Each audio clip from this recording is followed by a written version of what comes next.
এক প্লেটে যদি মুরগার মাংস থাকে মাজারে পড়া, আর এক প্লেটে যদি আপনার শুয়ারের মাংস থাকে, তো জান বাঁচার জন্য খেতে হলে শুয়ারের মাংস খাওয়া যাবে, এটা ফোকাহা বলেছেন। মাজারে পড়া মুরগার মাংস খাওয়া যাবে না। ওই ফোকাহাটার নাম হলো শাওকাত জোলহা। যে ফোকাহায়ে কেরাম বলেছেন, ওই ফোকাহা হচ্ছে শাওকাত জোলহা। আর বাপের ঘরের ফতোয়া, এটা কোনো কিতাবের ফতোয়া নয়। আর আমি চ্যালেঞ্জ করছি, বেটা দেখাক কোন ফোকাহা বলেছেন, ওকে 5 লক্ষ টাকা পুরস্কার দেবো যদি একটা কিতাবের মধ্যে দেখাতে পারে। এটা কোনো ইসলামের ফতোয়া নয়। ওর বাপের বাড়িতে তৈরি হয়েছে, আব্বার পকেট থেকে বের করে নিয়ে এসে ফতোয়া দিয়ে দিয়েছে। একটা প্লেটে শুয়োরের মাংস, একটা প্লেটে কিসের মাংস বললাম? শুয়োরের।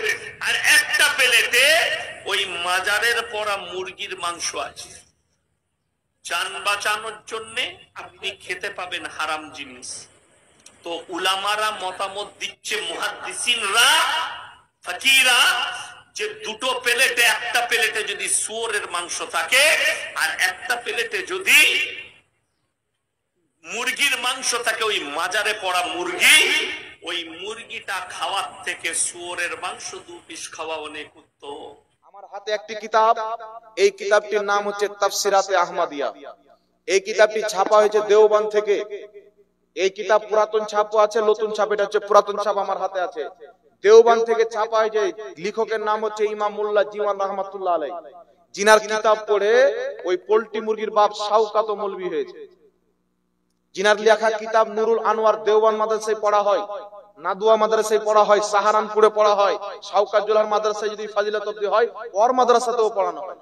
ওর বাপ ইনার লেখা কিতাব পড়ে মৌলভী হয়েছেন ইমাম মোল্লা জীওয়ান রহমাতুল্লাহ আলাইহি। এই কিতাবের বিশ্ববিখ্যাত ইমাম যত মৌলভী দেখছেন সবাই ইনার কিতাব পড়েছেন।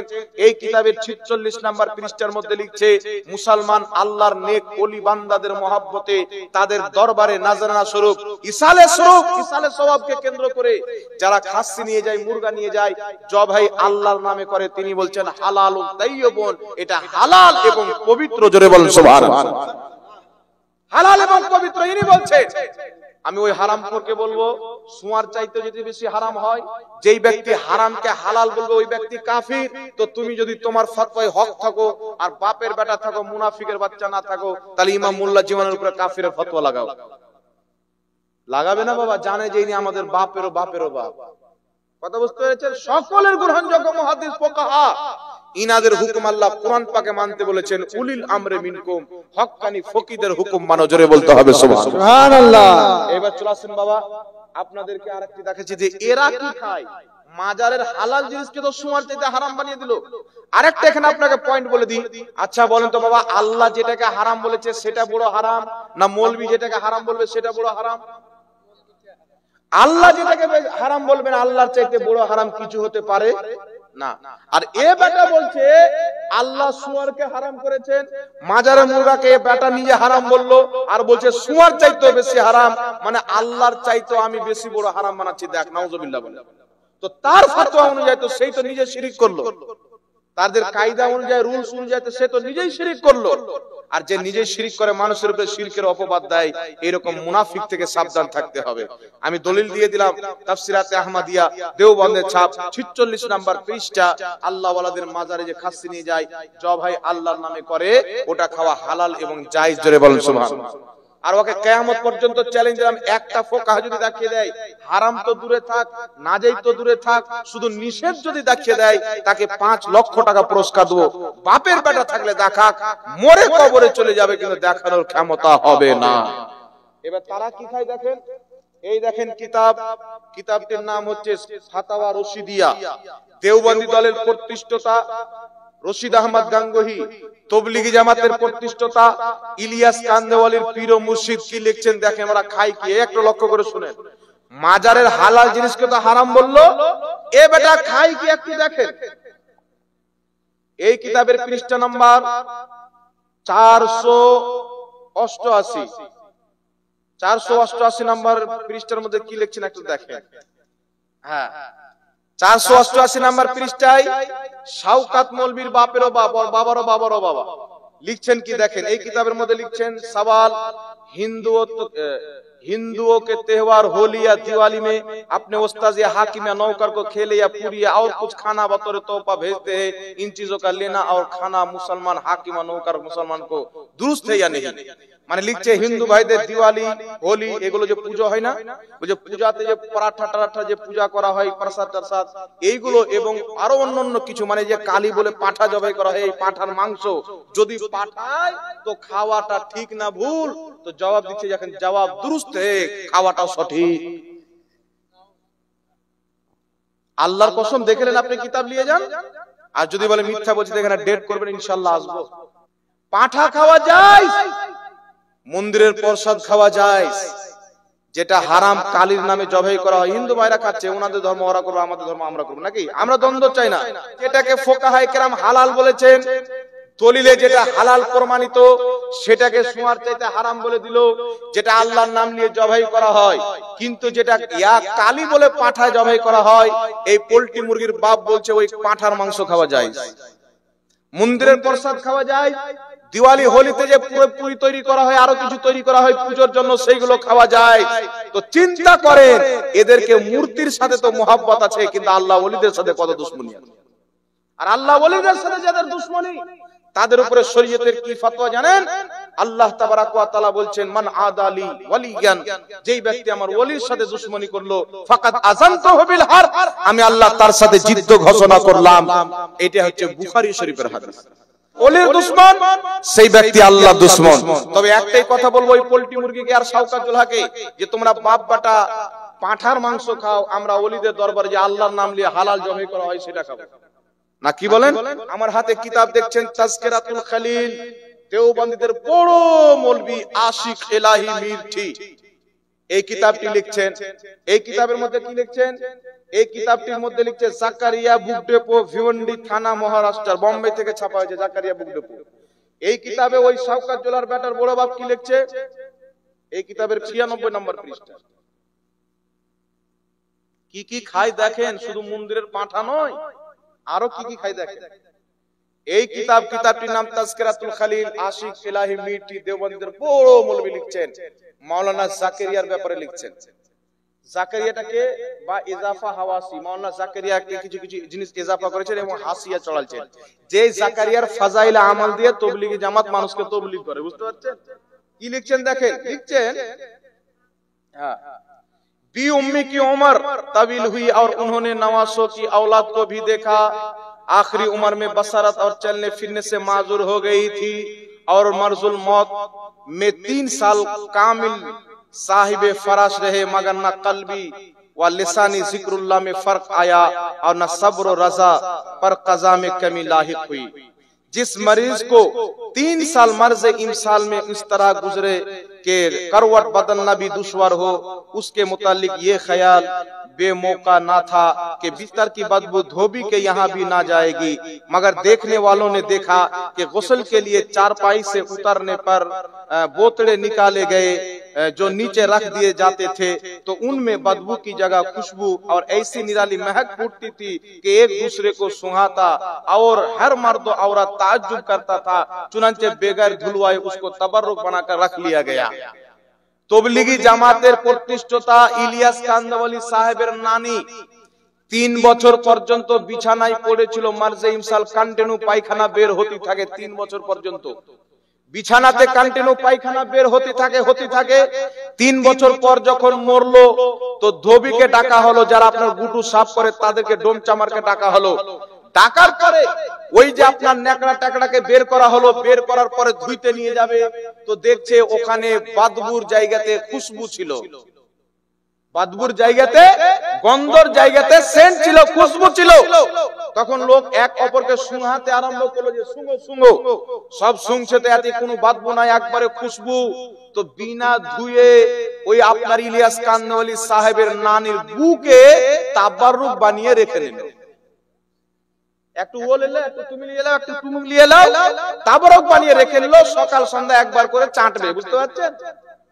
গু খানে वाला, পাঠা খানে वाला, মন্দিরের প্রসাদ খানে वाला বলছে মাজারের মুরগা খাওয়া হারাম। বলেন তো এর কপালে লাত আছে কি লাত নাই বাবা?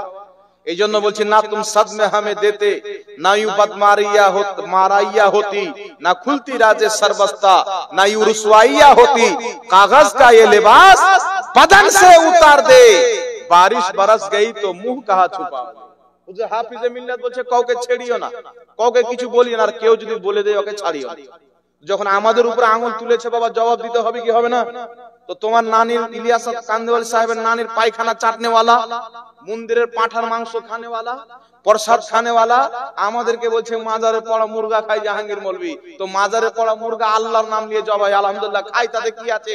তোমরা তো গু খায়ে মানুষ হয়েছে, পাঁঠা খেয়ে মানুষ হয়েছে, তো তোমার চাইতে তো আমরা লাখ গুণ ভালো না, কি বলেন বাবা? আর মন্দিরে পাঁঠা কার নামে জবাই হয় আপনারা সকলে জানেন, আর মাজারের খাসি কার নামে জবাই হয় এটাও আপনারা সকলে জানেন। আর ওটার দলিল ফোকার কিতাব থেকে দিয়ে দিলাম, ও যে হারাম বলেছেন একটা মায়ের দুধ পান করলে দলিল দেখ 5 লাখ টাকা পুরস্কার দেব। চ্যালেঞ্জ থাকলো আমার, কিয়ামত তো চলে আসবে কিন্তু জবাব দিতে পারবে না। এটা তো কি খাচ্ছে বাবা, শুধু তাই বললাম। এই জন্য বলবো হুঁশ সামলে কথা বলতে হবে। তোমাদের যা যা পাটার আছে জাতির সামনে পেশ করা হবে ইনশাআল্লাহ। এই জাতি থেকে নিজের ঈমান বাঁচাবেন। যে নবী পাকের হতে পারেনি, আল্লাহকে মিথ্যাবাদী বলেছেন, ওরা দুনিয়ার কোন জাতির হতে পারে যে রাসূল পাককে গালি দিয়েছেন, আল্লাহ পাকের তাওহীন করেছেন, সেই ব্যক্তি কোনদিন মুমিন মুসলমান হতে পারে না। আরে মুনাফিক তো মুনাফিক, মুনাফিক চাইতেও যদি কেউ খারাপ থাকে ওটা হচ্ছে এদের কম শাওকাতের ব্যাপার। আল্লাহ হেদায়েত দান করুক, সকলে পড়ুন আল্লাহুম্মা আমিন। আর একটা কথা বলি বাবা, জায়গা জায়গাতে গিয়ে মানুষকে বলছে যে বারেলভি মৌলবীরা, সুন্নি মৌলবীরা ওদের তালবিনকে দিয়ে আমাকে গালি দেওয়াচ্ছে, মা তুলে বোন তুলে। আমার মোবাইলে রেকর্ডিং আছে বাবা, রেকর্ডিং যদি এখানে শুনিয়ে দিই তো শোনানো জায়েজই হবে না। এমন এমন গালি আমার মা তুলে আমার বোন তুলে, এমন কোন দিন যায় না 2-4টা ধমকি দেয় না। একজন দক্ষিণ দিনাজপুরে বক্তব্য দিয়েছিলাম, দক্ষিণ দিনাজপুর থেকে ফোন করে বলছে বেটা তুই দক্ষিণ দিনাজপুর আয়, তোর লাশ যদি ফেলে না দিত তখন বলিস আমি বাপের বেটা লই মুখ ধুমুক। তো এমন এমন গালি বাবা একদিন ফোন করেছে আমাকে। কোথায় থেকে ফোন করেছে জানেন? পাশে একটা এলাকা জানা বেলডাঙ্গা থেকে ফোন করেছে। ফোন করে আমার মা তুলে আমার বাপ তুলে গালি দিচ্ছেন। ওর বর্ধমানের এলাকার লোক আমার মা তুলে আমার বোন তুলে গালি দিয়েছেন, এই রেকর্ড আছে মোবাইলের মধ্যে। কিছু কিছু ডিলিট হয়ে গেছে, কিছু কিছু আছে, কিন্তু এগুলো আমি মানুষের সামনে বলিনি, কারণ কিছু এরকম লোক সব দিকে আছে না, কি বলেন? আমাদেরও কিছু লোক তাকে গালি দিতে পারে, কিন্তু সে আমাদেরকে বদনাম করতে চায় যে এরা দিয়ে গালি দেয়। ও যদি রাস্তায় বসে থাকে পেশাব লাগে, তোর মুখে পেশাব করবো না, আমরা তোর উপরে গালি কেন দেবো? ও তো নাপাক, ও তো গু খানেওয়ালা লোক, ও তো পাঁঠার মাংস খানেওয়ালা লোক। ও দেখলে তো আমরা 7 হাত পর্যন্ত দূরে পালাই। ওয়াকে ওর কাছে যাবো আমরা? বলেন তো বাবা, এ হচ্ছে মিথ্যুক। এ যদি মিথ্যা না বলে এর একটা জলসা কমপ্লিট হবে না। আর আমি আপনাকে বলে দিচ্ছি, যেইগুলো কিতাবের আলহামদুলিল্লাহ আমি হাওয়ালা দিই, বড়াই করছে না নাউজুবিল্লাহ, যেইগুলো কিতাবের আমি হাওয়ালা দিই এইগুলো কিতাব এ বাপের জন্মে চোখে দেখেনি, যে কিতাবের হাওয়ালা দিই। আমার ব্যাপারে একদিন বদনাম করে দিল কি, ঝাড়খণ্ডে একটা মুফতি জাহাঙ্গীর বেরিয়েছে গুটকাখোর। আমি কিন্তু বাবা গুটকা খাই না, আমার দাঁত চেক করলে আপনারা বুঝতে পারবেন। না গুটকা খাই না, পান খাই, কিছু খাই না। তো আমার ব্যাপারে বলছে গুটকাখোর জাহাঙ্গীর, গুটকাখোর জাহাঙ্গীর, গুটকাখোর। আমি চিন্তা করলাম যে সবাইকে খালি গুটকাখোর কেন বলছে। তো অনেক ভাবনা চিন্তা করে একটা রেজাল্ট বের করেছি, আপনাকে বলে দেবো। রেজাল্টটা বের করেছি যে আমার যখন বেটা হয়েছিল তো আমি মিষ্টি বন্টন করেছিল, এ যখন জন্ম হয়েছিল তো শাওকাত মৌলভী গুটকা বিক্রি করেছিল। বেটা বেটি হলে খুশিতে মিষ্টি বন্টন করেন কিনা? ওর বাপ গুটকা বেচেছিল, তাই যে গুটকা খায় না ওকেও মনে করছে গুটকা। ওর পাঠা খাওয়ার চাইতে গুটকা খাওয়া ভালো কি ভালো নয়? ওর পায়খানা চাটার চাইতে গুটকা খাওয়া ভালো কি ভালো নয়? যাক, আল্লাহ পাক বুঝার তৌফিক দান করুক, আর এই জাহিলকে হেদায়েত দান করুক, সকলে পড়ুন আল্লাহুম্মা আমিন। আরেক জায়গাতে বলছে, আমি বলেছি বাবা মুসলমানের খাতনার দাওয়াত দিয়ে যে খাওয়া দাওয়া করা হয় ওটা খাওয়া যায়, মুসলমানের দাওয়াত দেওয়া যায়। তো আমি বলেছি যে আমি আমার বাড়ি থেকে বলিনি, আমার ভিডিও দেখবেন, আমি কিতাবে রেফারেন্স দিয়েছি যে কে জায়েজ বলেছে। ইমাম নববী রাহমাতুল্লাহ আলাইহি শারহে মুসলিমের মধ্যে বলেছেন খাতনার দাওয়াত জায়েজ। ইমাম ইবনে কুদামা আল মুগনি কিতাবের মধ্যে লিখেছেন খাতনার দাওয়াত জায়েজ, বরং মুস্তাহাব, সওয়াবের কাজ। আল ফিকহ আলা মাযাহিবিল আরবা, 4 মাযহাবের ইমামগণ বলেছে খাতনার উপলক্ষে দাওয়াত দেওয়া জায়েজ। দেওবন্দীদের কিতাব ফাতাওয়া দারুল উলুম দেওবন্দ 16তম খণ্ডের মধ্যে লেখা আছে খাতনার দাওয়াত জায়েজ। আহলে হাদিসের কিতাব মাজমুআ ফাতাওয়ার মধ্যে লেখা আছে দাওয়াতের খাতনা জায়েজ। তারপরে ইমাম বুখারীর কিতাব আল আদাবুল মুফরাদের মধ্যে হাসান হাদিস হযরতে আব্দুল্লাহ ইবনে উমর রাদিয়াল্লাহু তাআলা আনহু খাতনা দেওয়ার পারমিশন দিয়েছিলেন, ছাগল জবাই করে খাওয়া দাওয়ার ব্যবস্থাও করেছিলেন। যেটা সাহাবা করেছেন জায়েজ হবে না নাজেজ হবে বাবা? ফুকাহায়ে কেরাম, মুহাদ্দিসে কেরাম তাদের কিতাবে, ওয়াহাবিদের কিতাবে, সকলের কিতাবে লেখা আছে জায়েজ। তো যারা যখন ভুল বলে মানুষকে গুমরাহ করলো যে হারাম, তো কোন ব্যক্তি যদি ভুল বলে আর আমরা মৌলবি সঠিকটা যদি জানি, তার প্রতিবাদ করা আমাদের উপরে ফরজ। এটা গিল্লা নয়, এটা আমাদের কর্তব্য। কথা বুঝতে পারছেন করেন না বাবা? এই জন্য এই মশলাটা বয়ান করেছে। এক জায়গায় বলছে ঝাড়খণ্ডের গুটকাখোর জাহাঙ্গীর এ উমুক কাটা খাবার খেতে খুব ভালোবাসে, মানে নামও লওয়া যাবে না ওই জিনিসটার, এখানে সবাই আছে। উমুক কাটা খাবার খেতে ভালোবাসে। আমি বলেছি জাহাঙ্গীর গুটকাখোরকে যে চামড়াটা কাটা হয় ওটাও দিয়ে দিবি, টেস্ট বেড়ে যাবে। আচ্ছা বলেন তো বাবা, চামড়া কাটাটা দিয়ে দিলে যদি টেস্ট বেড়ে যাবে, এটা ও জানলো কি করে? এর মানে ও খেয়েছে আর খেয়ে বিলেতি কুত্তা হয়ে গেছে, তাই কথা বলছে। বুঝতে পারছেন? তাই মানুষ হয়ে নাই, নিষ্ঠা হয়ে গেছে হাতির সুর আর মুখটা আছে মানুষ। আল্লাহ হেদায়েত দান করুন, বলেন আল্লাহুম্মা আমিন। নাউযুবিল্লাহ, আস্তাগফিরুল্লাহ। শয়তান থেকে আল্লাহর পানাহ। এটা কি লাগছে? একটা প্রশ্নের সে উত্তরটা দিয়ে দি বাবা। হ্যাঁ, তিনটা প্রশ্ন। আসসালামু আলাইকুম। ওয়ালাইকুম আসসালাম রাহমাতুল্লাহ। হুজুর, আমরা যে নামাজের আগে নিয়ত করি সেটা কি সহিহ হাদিসে আছে? দেখেন বাবা, আমরা যেটা নিয়ত করি হাদিস শরীফের মধ্যে আছে ইন্নামাল আমালু বিন্নিয়াত, প্রত্যেক কাজের ফল হচ্ছে তার নিয়তের উপরে। আরেকটি রাসূলুল্লাহর হাদিস আছে যে কওরির মুখে কিছু অন্তরে কিছু, দুমুখী যাকে বলা হয়, মানে মুখে কিছু আছে আর ভিতরে কিছু আছে। হ্যাঁ, আপনার হুজুর আসসালামু আলাইকুম আর মনে মনে গালি দিচ্ছে, মানে দুই মুখী হয় কি হয় না বাবা? একটা অন্তরের মুখ, একটা বাইরের মুখ। দুই মুখী ব্যক্তিকে আল্লাহ পছন্দ করেন না। তার জন্য ফুকাহায়ে কেরাম বলেছেন যে নামাজের অন্তরের নিয়তটা হচ্ছে ফরজ আর মুখেও নিয়তটা করা হচ্ছে মুস্তাহাব। কারণ মুখেও, অন্তরে তো নিয়ত আছে নামাজ পড়তে যাচ্ছি, মুখেও যখন সেটা বের করে দিল, তো আমাদের মুখ আর আমাদের অন্তর দুটোই এক হয়ে গেল। এর জন্য মুখে নিয়ত করা হচ্ছে মুস্তাহাব। যেমন ইমাম মুহাম্মদ রাহমাতুল্লাহ আলাইহি বলেছেন মুখে নিয়ত করা হচ্ছে সুন্নাত বা মুস্তাহাব। ইমাম সারাকসি রাহমাতুল্লাহ আলাইহি বলেছেন মুখে নিয়ত করা মুস্তাহাব। ইমাম মুল্লা আলী কারি রাহমাতুল্লাহ আলাইহি মিশকাতে সারা মিরকাতের মধ্যে লিখেছেন মুখে নিয়ত করা মুস্তাহাব। অসংখ্য ফুকাহায়ে কেরাম বলেছেন মুখে নিয়ত করা হচ্ছে মুস্তাহাব। আজকে যে ঘুমটাওয়ালা শয়তান মৌলবি বলে মুখ দিয়ে নিয়ত করা বিদআত, এ মৌলবি হচ্ছে জাহিল, পড়ালেখা করেন। এ গাধার ফতোয়া মানবেন না। পূর্বের হাজারো বছর পূর্বের ইমাম মুহাম্মদ, হাজার বছর পূর্বের মুহাদ্দিস, ইনি বলছেন সুন্নাত বা মুস্তাহাব, সুন্নাতে মুস্তাহাব। ইমাম সারাকসি বলেন, ইমাম মুল্লা আলী কারি বলেন, যাদেরকে সবাই মানে এনারা বড় বড় মুহাদ্দিস, ইনারা বলছেন মুখে নিয়ত উচ্চারণ করা যেটা আমরা করি সুন্নাত বা মুস্তাহাব। তো আমরা মুহাদ্দিসদের মানবো না আজকের ঘুমটাওয়ালা ইহুদির মানবো? মুহাদ্দিসদের মানতে হবে কি হবে না? এই জন্য যদি কোনো মৌলবি বলে নিয়ত করা বিদআত, তাহলে মনে করবেন যে মৌলবি পড়ালেখা করে মৌলবি হয়নি, ওই পাঁঠা খেয়ে মৌলবি হয়েছে।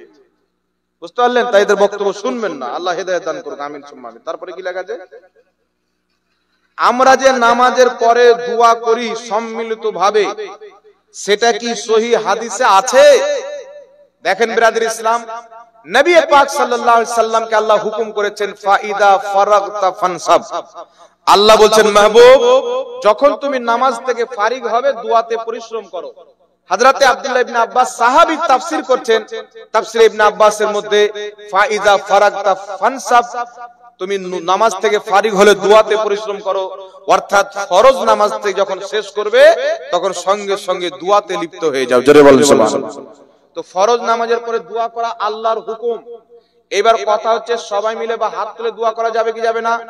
লা মাযহাবীদের গুরু আব্দুর রহমান মুবারকপুরি তোহফাতুল আহবাজের মধ্যে লিখেছেন সহিহ হাদিস, নবী পাক সাল্লাল্লাহু আলাইহি ওয়াসাল্লাম ফরজ নামাজে সালাম ফিরাতেন, মুক্তাদির দিকে চেহারা করে দুই হাত উত্তোলন করে দোয়া করতেন। জোরে বলেন সুবহানাল্লাহ।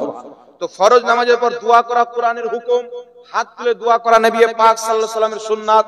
কিতাবুজ জুহাদের মধ্যে আরো অসংখ্য কিতাবের মধ্যে কয়েকটি হাদিস রয়েছে নবী পাক সালাম ফিরিয়ে মুক্তাদির দিকে চেহারা করে দুই হাত তুলে নামাজের পরে দোয়া করতেন। তাই নামাজ শেষে দুই হাত তুলে দোয়া করা নবী পাকের সুন্নাত। থাকলো সম্মিলিত দোয়া করা। একটি কথা মনে রাখবেন, রাসূল পাক বলেছেন মুআজামুল কবির লিতাবরানী হাদিসের কিতাব, এই কিতাবের মধ্যে ইমাম তাবরানী হাদিস নিয়েছেন, যেই হাদিসটিকে ইমাম হাইসামি মাজমাউ যাওয়াইদের মধ্যে উল্লেখ করে সহিহ বলেছেন।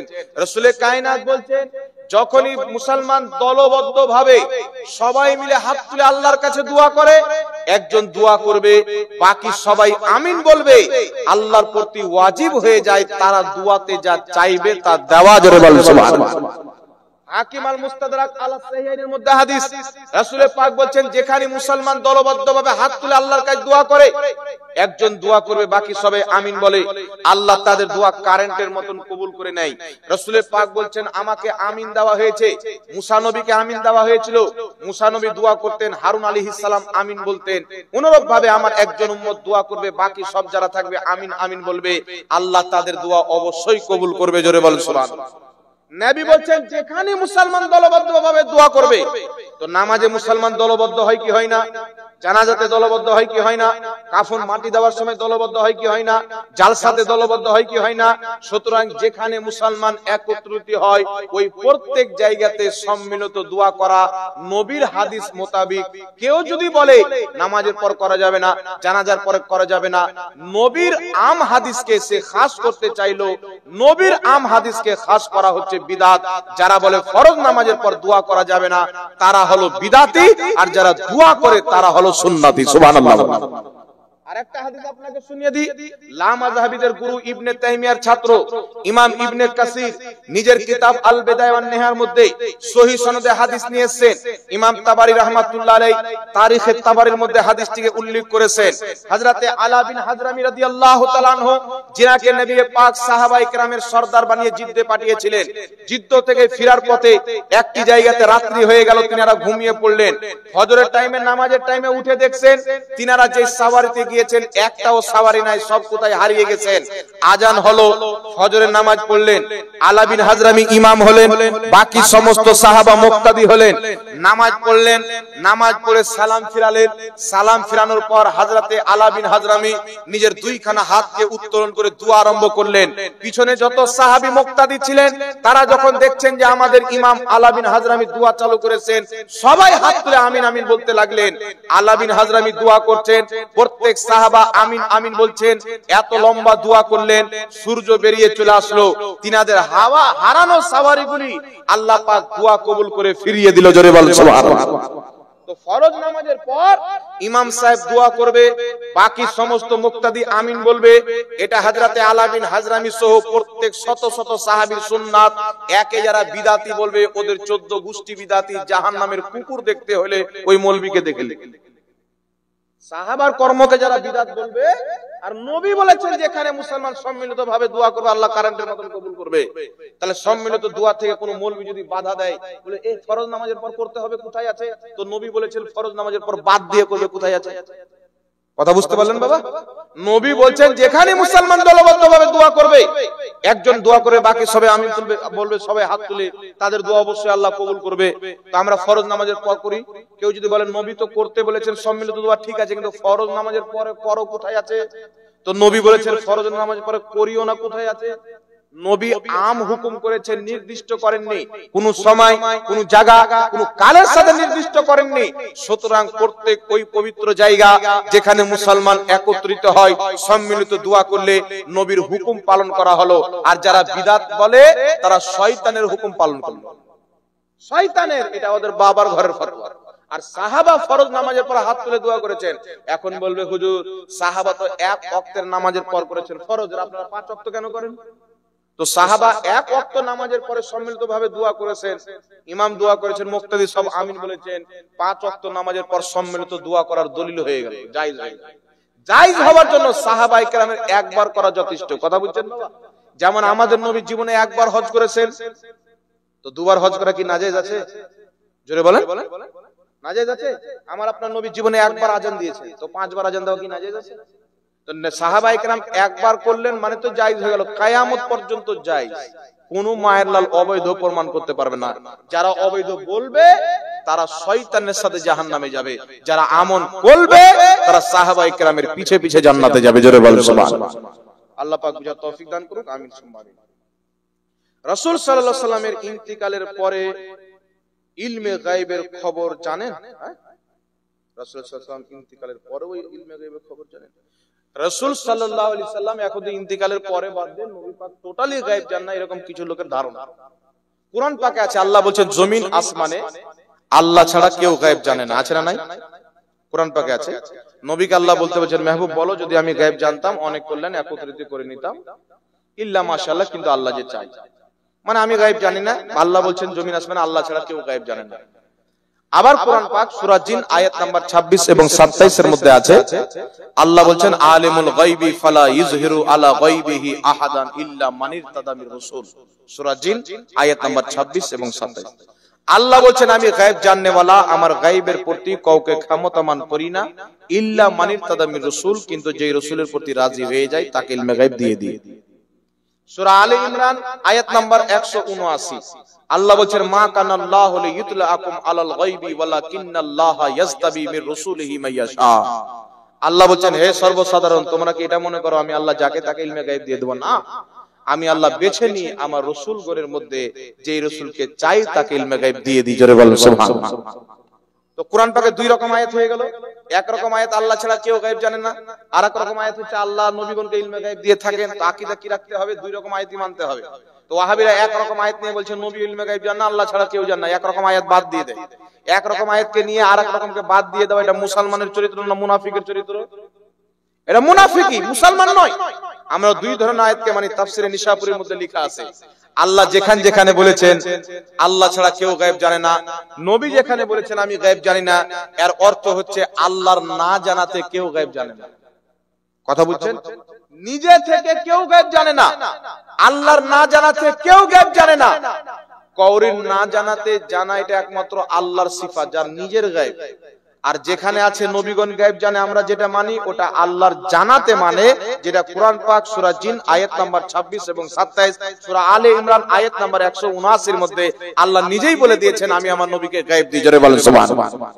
এইজন্য কোরআন পাক আছে ওমা হুয়া আলাল গায়বি বিদানিন, আমার নবী গায়েবের খবর দিতে কৃপণতা করেন না।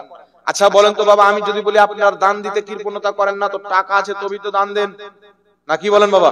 কথা বলে, টাকা আছে তবেই তো দান দিবেন।